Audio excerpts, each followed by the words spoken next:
అందరికీ నమస్కారం అండి. ఈరోజు కథ. బాబుగారు, మీకోసం ఎవరో వచ్చారు బాబు. ఎవరు అడిగావా? తెలీదు బాబు. పండు తమలపాకులాగా ఉన్నారు ఆవిడ. లోపలికి రమ్మను. వేదపీఠంలో ఉన్న భగవద్గీతలో నేను చదువుతున్న పేజీకి ఆనవాలుగా కాగితపు ముక్కను పెట్టి దానిని పక్కకు జరిపి విశాలంగా కూర్చుని చాపను పక్క ఖాళీగా ఉంచాను. ఆమె లోపలికి వచ్చింది, చేతిలో చిన్న మూటతో. నా వెనుక గోడకు ఉన్న ట్యూబ్లైట్ కాంతి ఆమె దగ్గరగా వస్తున్న కొద్దీ ఆమె రూపాన్ని స్పష్టం చేయసాగింది. నిజంగానే ఆమె పండిన తమలపాకు లాగానే ఉంది. వడిలిన శరీరంలో బిగి తగ్గిపోయినా జిగి తగ్గలేదు. ఆమె కళ్ళు తెల్లని స్ఫటిక కర్పూరాన్ని పోలి ఉన్నాయి. నెరిసిన కనుబొమ్మల మధ్య ₹1 కుంకుమ బొట్టు ఆమెకు ఎనలేని నిండుతనాన్ని కలిగిస్తున్న, గుంటలు పడిన కనుల వెనుక అనుభవాలు ఓయల్లో మెరుస్తున్న భావాలు ఆమె ముఖ కవళికలను జాలిగొలిపేలాగా చేస్తున్నాయి. స్వామి, నన్ను గుర్తుపట్టారా? నేను కళ్ళజోడు సవరించుకొని నా దృష్టి అంతా కేంద్రీకరించి చూశాను. క్రమంగా నా కళ్ళల్లో విరుస్తున్న భావాలను ఆమె అర్థం చేసుకున్నట్టుగా తల ఊపింది. నెమ్మదిగా అన్నాను, నర్మదా. ఆమె ఏడుస్తూ ఒక్కసారి నా కాళ్లకు చుట్టుకుపోయింది. వార్ధక్యం వల్ల ఏమో నా కళ్ళు కూడా చెమర్చాయి. నెమ్మదిగా ఆమెను లేపి కళ్ళు తుడిచాను. నన్ను క్షమించండి. నేను ఘోరమైన తప్పు చేశాను. మిమ్మల్ని ఏ భార్య అవమానించనంతగా అవమానించాను. తల్లి లాంటి అత్తయ్య గారిపై లేనిపోని అభాండాలు వేశాను. ఏ పరిస్థితిలో మనిషి మాట్లాడినా వారి స్థానంలో మనం ఉండి మాట్లాడితే అవతల వారి మాట మనసు ఎంతగా నొప్పిస్తుందో అర్థమవుతుందని మీరు స్వానుభవంతో చెప్పిన మాటలు చెవికెక్కించుకోలేక ఈరోజు కొడుకు చేత గెంటివేయబడి తిరిగి మీ నీడన బతకడం కోసం వచ్చాను. నన్ను క్షమిస్తారు కదూ అందామే వెక్కుతూ. జరిగిందేదో జరిగిపోయింది. అవన్నీ ఇప్పుడు ఎందుకు నర్మదా అన్నాను నెమ్మదిగా. ఆమె నా మీద తలవాల్చి మళ్ళీ అంది, లేదండి, నా పాపానికి ప్రాయశ్చిత్తం లేదు. నేను ముందు అత్తయ్య గారి కాళ్ళ మీద పడి క్షమాపణ వేడుకోవాలి. అత్తయ్య గారు ఎక్కడా? నేను పూజగది వైపు చూపించాను. అదిగో అమ్మ పూజలో ఉంది. లలితా సహస్రం ఎంతో శ్రావ్యంగా చదువుతోంది. వినపడడం లేదు అన్నాను. ఆమె 2 నిమిషాలు మౌనం వహించి విన్నది. పూజగదిలోంచి మంద్రస్థాయిలో శ్రావ్యంగా అమ్మ కంఠం ప్రతిధ్వనిస్తోంది. నర్మద మొహం పాలిపోతూ కూడా జీవం నింపుకున్న పువ్వులాగా ఉంది. నా పాదాలకు నమస్కరించి ఆమె నెమ్మదిగా పూజగదిలోకి వెళ్ళింది. ఆమె వెనకనే నా మనసు 20 ఏళ్ళు వెనక్కి పరిగెత్తింది. ఆ రోజు నాకు ఇంకా బాగా గుర్తుంది. నేను క్యాంప్ నుంచి వచ్చేసరికి అమ్మ తీవ్ర జ్వరంతో బాధపడుతోంది. నర్మద ఇంట్లో లేదు. పిల్లలిద్దరూ స్కూల్కి వెళ్ళినట్టున్నారు. అమ్మ నిద్రలోనే కలవరిస్తోంది. బాబు, మురళి, నువ్వు తొందరగా వచ్చేయిరా, నాకు బెంగగా ఉందిరా. పాపం నా వల్ల నర్మద ఇబ్బంది పడుతోంది. భర్త పోయాక ఆడది బతికి ఉండకూడదురా, నువ్వు తొందరగా వచ్చేయిరా. నా కళ్ళల్లో గిర్రున నీళ్లు తిరిగాయి. గబగబా అమ్మని డాక్టర్ దగ్గరికి తీసుకువెళ్దామని దుప్పటి తీసి ఆమె కంఠం కింద చెయ్యి ఉంచాను. అమ్మ ఒళ్ళు కాలిపోతోంది. నర్మదా, ఒక్క అరుపు అరిచాను. ఎక్కడా సమాధానం లేదు. వంటిల్లు, పెరడు, హాలు, వీధి, గది అన్నీ వెతికాను. నర్మద లేదు. అమ్మను వదిలి ఎక్కడికి వెళ్ళింది అసలు? నర్మద మీద విపరీతమైన కోపం వచ్చింది. రిక్షాలో అమ్మను తీసుకుని మా విలేజ్కి 2 కిలోమీటర్ల దూరంలో ఉన్న పట్టణానికి తీసుకుని వచ్చాను. డాక్టర్ అన్ని పరీక్షలు చేశాడు. ఎందుకైనా మంచిది, స్కానింగ్ కూడా చేయించండి అన్నాడు డాక్టర్. సరే అన్నాను. స్కానింగు, అన్ని రకాల టెస్ట్ రిపోర్ట్లు వచ్చాయి. డాక్టర్ చెప్పిన మాటలు వింటుంటే కొయ్యబారిపోయాను. అమ్మకు HIV పాజిటివ్ అటాక్ అయ్యిందట. 6 నెలలకు పైగానే అయ్యి ఉంటుందట. నాకు దుఃఖం ఆగలేదు. అమ్మ నా కోసం ఎంత కష్టపడిందో నాకు తెలుసు. ఆమెకు పుట్టిన 4 పిల్లలలో బ్రతికి బట్టగట్టిన వాడిని నేనే. ప్రపంచంలోని ప్రేమని తన మాతృత్వంలో కలిపి పెంచిన ఉత్తమ ఇల్లాలు. నేను ఏం కోరినా అరగంటలో ఏర్పాటు చేసేది. అందుకోసం ఎంత ఖర్చైనా సరే, ఎంత శ్రమ పడైనా సరే.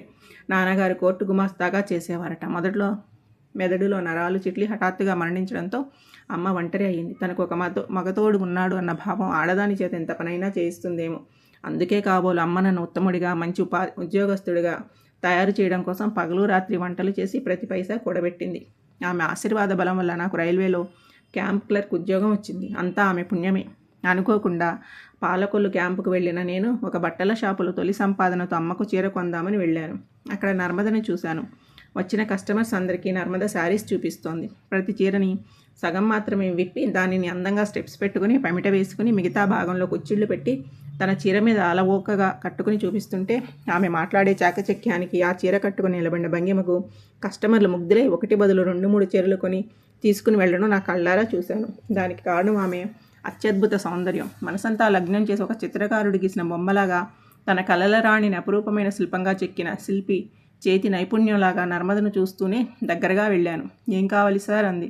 ఆమె మాటలు తీపి కొబ్బరి ముక్కల్లా ఉన్నాయి. చీర ఒకటి కావాలి. మీకు బాగా నచ్చింది. చీర ఎంత ఖరీదైనా సరే. అన్నాను. లేతరిటాకు రంగు 2 వేళ్ల జరి అంచుతో ముక్కుపొడం రంగు బుటాలున్న చందేరి జరీ చీర తీసి ఇచ్చింది. ఇది బాగుంటుంది అన్నట్టు ఎవరికి అడిగింది ఆమె. మా అమ్మగారికి. నా ఊహ కరెక్టే. కట్టుకుని చూపించనా? అవసరం లేదు. చీర నాకు నచ్చింది. ఇప్పుడు మీకు నచ్చిన మీ వయసు అమ్మాయికి సరిపోయే చీర చూపించండి అన్నాను. ఆమె ఎన్నిక చేసిన దట్టమైన మబ్బు రంగు చీర మీద ఉన్న చిన్న చిన్న తెల్లని పూలు ఆ చీరకు మరింత అందాన్ని ఇచ్చి మరీ మరీ చూడాలనిపించేలాగా ఉంది. ఈ చీరను మీరు కట్టుకుని సాయంత్రం గుడికి రండి. మీకు అభ్యంతరం లేకపోతేనే. మరోలా భావించకండి. లవ్ ఎట్ ఫస్ట్ సైట్ అంటే ఇదేనేమో. మీరు నాకు బాగా నచ్చారు. నేను మీకు నచ్చితే రామలింగేశ్వరుని సాక్షిగా మిమ్మల్ని వివాహం చేసుకుని మా ఇంటికి తీసుకువెళ్తాను. ఆమె నిశ్చేష్టురాలు అయిపోయింది. మీ ఫ్రాంక్నెస్ నాకు నచ్చింది. ఎనీహౌ నేను సాయంత్రం గుడికి వస్తాను. అమ్మ చీర ప్యాక్ చేయించి 2 చీరలకు డబ్బు చెల్లించి బయటకు వచ్చాను. ఆ సాయంత్రం కోవెలకు నేను కొనిచ్చిన చీర కట్టుకుని వచ్చినప్పుడు చూస్తుంటే నా అదృష్టానికి నేనే మురిసిపోయాను. ఆమెకు తల్లి తమ్ముడు తప్ప వేరే ఎవరూ లేరు. ఆ సాయంత్రం వారి సమక్షంలోనే ఆ గుడిలోనే ఆమె మెడలో తాళి కట్టాను. నర్మదను చూస్తుంటే అమ్మ సంబరపడిపోయింది. దిష్టి తీసింది. భోజనాలంటూ చుట్టుపక్కల వాళ్ళందరినీ పిలిచి నానా హడావుడి చేసింది. నడుము పడిపోయేలాగా చాకరీ చేసింది. నర్మదను ఏ పని చేయనివ్వలేదు. ఆ రాత్రి గదిలోకి వెళ్ళబోతున్నా నేను అమ్మ ఒడిలో పడుకొని అడిగాను, అమ్మా, నా మీద కోపం లేదు? లేదురా నాన్న, నాకు ఎందుకు కోపం? నీ మనసుకు నచ్చిన అమ్మాయిని చేసుకుని సుఖంగా సంసారం చేస్తుంటే నాకు కావలసింది ఏముంది చెప్పు? నీ ఆనందమే నాకు పరిపూర్ణ తృప్తి. అమ్మాయి గదిలో ఉంది, వెళ్ళు, బెదరకొట్టకు, నా తల నిమురుతూ అంది. అలా గదిలోకి, నర్మద జీవితంలోకి ప్రవేశించిన నేను 2 బిడ్డల తండ్రి అయ్యాను 3 ఏళ్లలోనే. అమ్మ వంటలు చేయడం మానలేదు. ఇంకా నువ్వు వంటలు చేయడానికి వెళ్ళడం నాకు బాగుండడం లేదమ్మా అన్నాను ఒకరోజు. తప్పేముందిరా నాన్న, ఎదుగుతున్న సంసారం వేడి నీళ్లకు చన్నీళ్లు తోడు అయినట్టుగా ఉంటుందని, నా వల్ల నీకు అప్రతిష్ట వస్తుంది అనుకుంటే మాత్రం తక్షణం మానేస్తాను అంది. ఇంట్లో నన్ను ఒక్క పని చేయనివ్వరు. అన్నీ ఆవిడే చేసుకుంటారు. ఆవిడ చేస్తేనే ఆవిడకు తృప్తట. పోనీ కాలక్షేపంగా ఉంటుంది, చెయ్యనివ్వండి. ఆమె ఇంట్లో లేనప్పుడు అయినా నేను ఆ పని ఈ పని నేర్చుకోవడానికి వీలవుతుంది అంది నర్మద. 2 పురుళ్ళు నర్మద నా ఇంట్లోనే పోసుకుంది. మా అత్తగారు 7వ నెలలో వచ్చి పురుడయ్యాక 5వ నెలలో వెళ్ళేవారు. మా బామ్మకి జడ్పీలో హిందీ పండితునిగా సెలెక్ట్ అయ్యి జాబ్ రావడంతో ఆమె అటు ఇటు తిరుగుతూ ఉండేది. రాను రాను నర్మదా ప్రవర్తనలో బాగా మార్పు వచ్చింది. అమ్మ మీద విసుగు, చిరాకు ఎక్కువయ్యాయి. ప్రతిదానికి ఏదో ఒక వంకతో అమ్మని దెప్పుతూ ఉండేది. ఆమె పట్ల అమితమైన ప్రేమ ఉన్నా నన్ను నమ్ముకుని వచ్చిన భార్యను నాతి చెరామి అన్న మంత్రానుసారం ఏమీ అనలేక ఇబ్బందులు పడసాగాను. అయితే అమ్మ నర్మద దిప్పుడు మాటలు భరించలేకపోయేది. నీకు ఏమన్నా అనాలని ఉంటే డైరెక్ట్గానే అను, అంతేగాని వాళ్ళ మీద వీళ్ళ మీద వంకలు పెట్టి అంటే నాకు చాలా బాధగా ఉంటుంది అనేది అమ్మ. డైరెక్ట్గా ముక్కుకు సూటిగా మాట్లాడడం అమ్మకు అలవాటు. నేను మిమ్మల్ని ఏమన్నాను అత్తయ్య? లోకం పొగడ చెబుతున్నాను అంతే అంటూ తప్పించుకునేది నర్మద.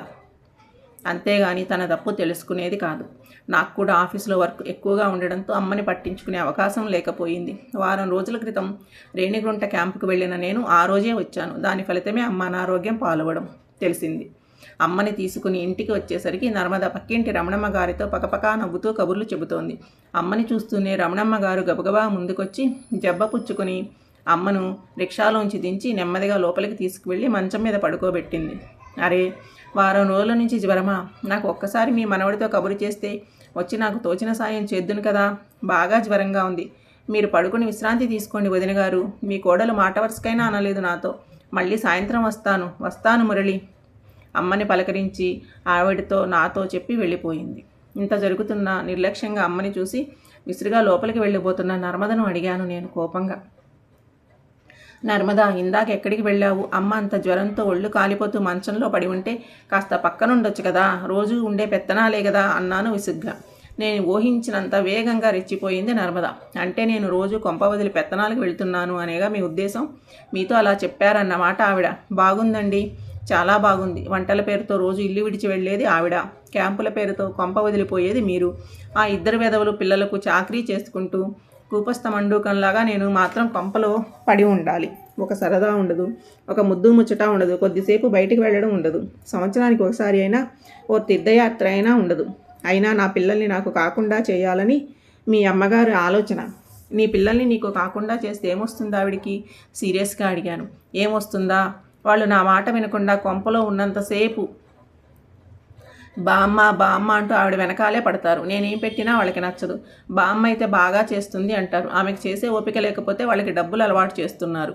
వాళ్ళు నాకు కాకుండా పోతున్నారంటే ఇంతకన్నా నిదర్శనాలు ఏం కావాలి? ఇంతకీ ఏమన్నాడేమిటి డాక్టరు విసుగ్గా అంది. అమ్మకు ఈ జ్వరం ఎప్పటి నుంచి వస్తోంది? ఏమో నాకేం తెలుసు. చూడు, మనం సుఖంగా ఉన్నామంటే అంతా అమ్మ చలవే. అటువంటి ఆవిడకు జ్వరం ఎప్పటి నుంచి వస్తుందో కూడా ఒళ్ళు తెలియనంతగా ఉన్నావన్నమాట. 6 నెలల నుంచి పైగా వస్తుందట. కనీసం ఈ విషయం అయినా తెలుసా నీకు? కోపంగా అన్నాను.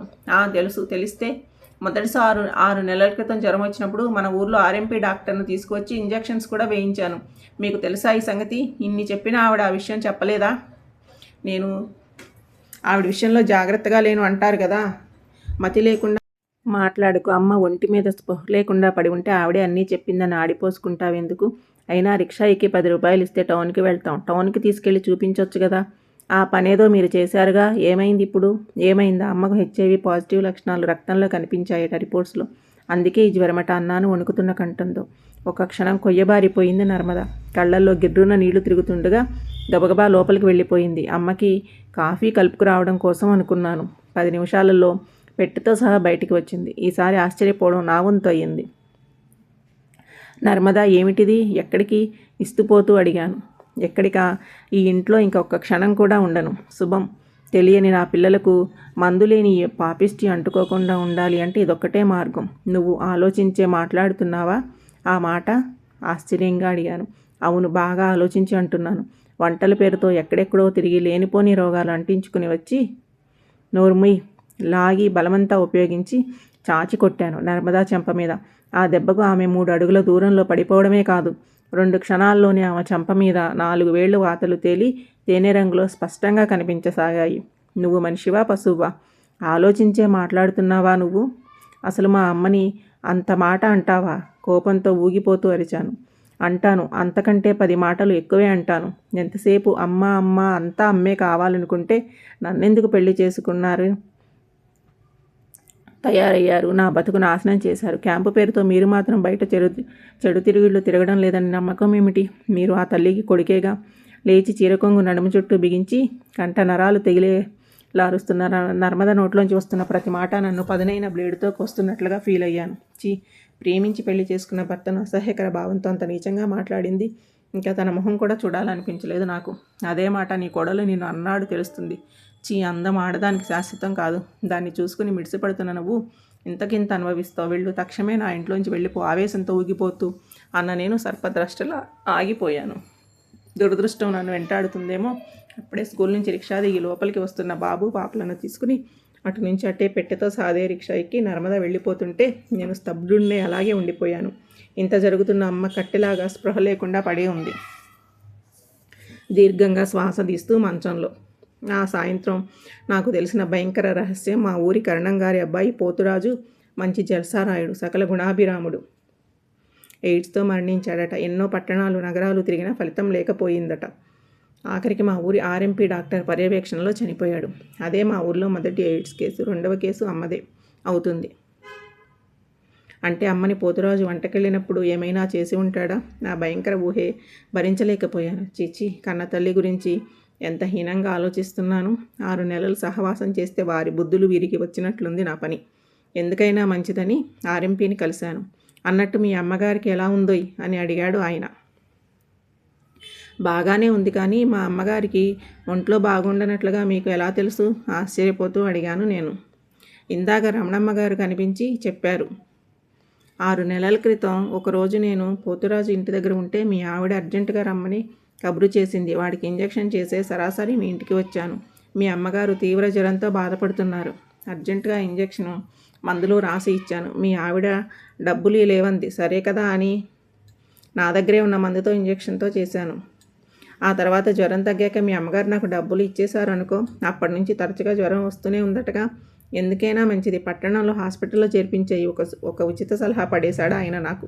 నేను ఏం చేయాలో తోచక ఆలోచిస్తూ నడిచి ఇంటికి వస్తుంటే ఆర్ఎంపీ మాటలు నా మనసులో రివైండ్ అయ్యాయి. అంటే నీడిల్ మార్చకుండా ఆ సిరంజితోనే అమ్మకు ఇంజెక్షన్ చేసేశాడన్నమాట. అంటే అమ్మకి ఈ జబ్బు సంక్రమించింది ఆర్ఎంపీ వల్ల అన్నమాట. నా మనసులో ఉన్న అనుమానాలన్నీ తేటతెల్లమైపోయాయి. ఆ ఆలోచన నాకు వచ్చేసరికి బీపీ పెరిగిపోయింది. ఏమైనా సరే ఆర్ఎంపీని నరికి పోగులు పెడదాము అన్నంత కోపం వచ్చింది. కానీ ఏం ప్రయోజనం? అమ్మకు నా దిక్కు లేకుండా పోతుంది. అమ్మని జాగ్రత్తగా చూసుకోవడం కంటే వేరే మార్గం లేదు అని నిర్ణయించుకున్నాను. ఈ జబ్బు సోకిన వారికి ఉపయోగించిన సిరింజీలు, మసూదులు, కత్తులు వంటి వైద్య పరికరాలు సరిగ్గా శుభ్రపరచకుండా ఆరోగ్యవంతులకు వాడడం వల్ల ఈ జబ్బు క్రిమి వారిలో చేరే అవకాశం ఉన్నట్లు పేపర్లలో చదివాను. ఆర్ఎంపీ జాగ్రత్త తీసుకోలేదు. గాలి ద్వారా కానీ క్రిమి కీటకాల ద్వారా కానీ వ్యాప్తి చెందదని, ఈ క్రిమి సోకిన వారు మాత్రమే ఉపయోగించిన వస్తువులను ఉపయోగించడం వల్ల కూడా సంక్రమించదని డాక్టర్ కూడా చెప్పారు. అమ్మను కన్న బిడ్డ కన్నా సేవ చేసుకునే అవకాశం, అదృష్టం నాకు దక్కినందుకు ఎంతగానో సంతోషించాను. నెల్లాళ్ళు మెడికల్ లీవ్ పెట్టేశాను. రోజు అమ్మకు పండ్ల జ్యూసులు, టైం ప్రకారం మందులు ఇవ్వడం మొదలుపెట్టాను. అమ్మ ఒళ్ళు గోరువెచ్చని నీటితో కడిగేదాన్ని. అమ్మ ఓపిక చేసుకుని చీర కట్టుకునేది. అమ్మకి ఇష్టమైన భక్తి గీతాలు క్యాసెట్లు, భగవద్గీత, విష్ణు లలిత సహస్రనామాల క్యాసెట్లు అన్నీ తన మంచం పక్కనే తక్కువ స్వరంలో పెట్టుకోవడం అలవాటు చేశాను. సాయంత్రం, ఉదయం అమ్మని పక్కనే ఉన్న షిరిడీ సాయిబాబా ఆలయానికి తీసుకెళ్లేవాడిని. అమ్మకు తన అనారోగ్యం ఏమిటో తెలియకుండా జాగ్రత్త పడుతూ చేసిన సేవల వల్ల బాగానే కోలుకుంది. అయితే అమ్మకు నర్మదా నన్ను విడిచి వెళ్ళిపోయింది అని తెలిసి లోపల కుమిలిపోతోందని గ్రహించలేకపోయాను. నర్మద వెళ్ళిపోయిన వారం రోజులకే విడాకుల నోటీసు పంపించింది. ఆమె కోరినంత భరణం ఇవ్వడానికి అంగీకరించాను. చాలా తొందరలోనే మాకు విడాకులు మంజూరయ్యాయి. మళ్ళీ ఇన్నాళ్లకు ఇదే నర్మదను చూడడం. ఇన్ని సంవత్సరాల తర్వాత పూజ గదిలోకి వెళ్ళిన నర్మద ఎంతకీ రాకపోవడం, అమ్మ పఠిస్తున్న లలితా సహస్రం ఆగిపోవడంతో ఉలిక్కిపడి లోకంలోకి వచ్చాను. నెమ్మదిగా లేచి పూజ గదిలోకి వెళ్ళాను.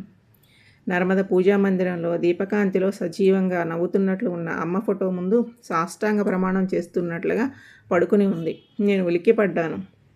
టేప్ రికార్డులో క్యాసెట్ ఆగిపోయినట్టుంది. ఆఫ్ చేశాను. నర్మదను పక్కకి తిప్పాను. ముక్కు దగ్గర వేలు పెట్టి చూశాను. శ్వాస ఆడుతోంది. రామయ్య సాయంతో మంచం మీదకి చేర్చి ప్రాథమిక చికిత్స చేశాను. ఈలోగా రామయ్య తీసుకొచ్చిన డాక్టర్ గారు నర్మదని పూర్తిగా పరిశీలించి రక్తం లేకపోవడం వల్ల మరీ బలహీనంగా ఉంది అని మందులు రాసి ఇచ్చి వెళ్ళారు. నా సేవలో నర్మద మర్నాడు సాయంత్రానికి బాగా కోలుకుంది. కళ్ళు తెరుస్తూనే, ఏమండి, అత్తయ్య గారిని నేను పట్టన పెట్టుకున్నాను అంటూ విలపించసాగింది. లేదు నర్మద, నువ్వు విధి రాసి ఉన్న రాతను ఎవరూ మార్చలేరు. జీవితం అమృత కలశం లాంటిది. ఒక్క చుక్క విషం అందులో చిలికిన ఆ జీవిత కలశం విషపు కలశమే. అమ్మ చాపులా రాసిపెట్టి ఉంది అంతే. అయితే అమ్మ జీవితం ఎంతటి అమూల్యమైన గుణపాఠం నేర్పిందో చూశావుగా. అంతకన్నా అమ్మ జీవితానికి ధన్యత ఏం కావాలి? తల్లా పెళ్ళామా అని సందిగ్ధపడే నాలాంటి పిరికి వారికి నా మాట ఒకటే, ఈ జీవితం తల్లిదండ్రుల ప్రసాదం. ఈవేళ మన అభిప్రాయాన్ని స్వేచ్ఛగా తెలియజేసేటంత జీవితాన్ని ఇచ్చి మనం పుట్టిన నాటి నుంచి ఎన్నో కష్టాలకు వచ్చి మనని ఇంత వాళ్ళను చేసిన అమ్మ తర్వాతే ఎవరైనా సరే. నీ బిడ్డలు కూడా తమ తప్పు తెలుసుకుని నీ ఒడిలో చేరే రోజు ఎంతో దూరంలో లేదు. నర్మదా, పశ్చాత్తాపానికి మించిన ప్రాయశ్చిత్తం మనిషికి మరేదీ లేదు. ఇన్నాళ్ళకైనా నీ తప్పు తెలుసుకుని నన్ను చేరుకున్నావు. మనం ఒకరికొకరు నిజంగా అవసరమయ్యేది ఈ వయసులోనే. నువ్వు ప్రశాంతంగా రెస్ట్ తీసుకో. ఆమె నుదుట చెయ్యి వేస్తూ అన్నాను. నా చేతిని తన చెంపకు చేర్చుకుని కళ్ళు మూసుకున్న నర్మదను నన్ను ఆశీర్వదిస్తున్నట్లుగా ఫోటోలో నుంచి అమ్మ చిరునవ్వులు చిందించింది.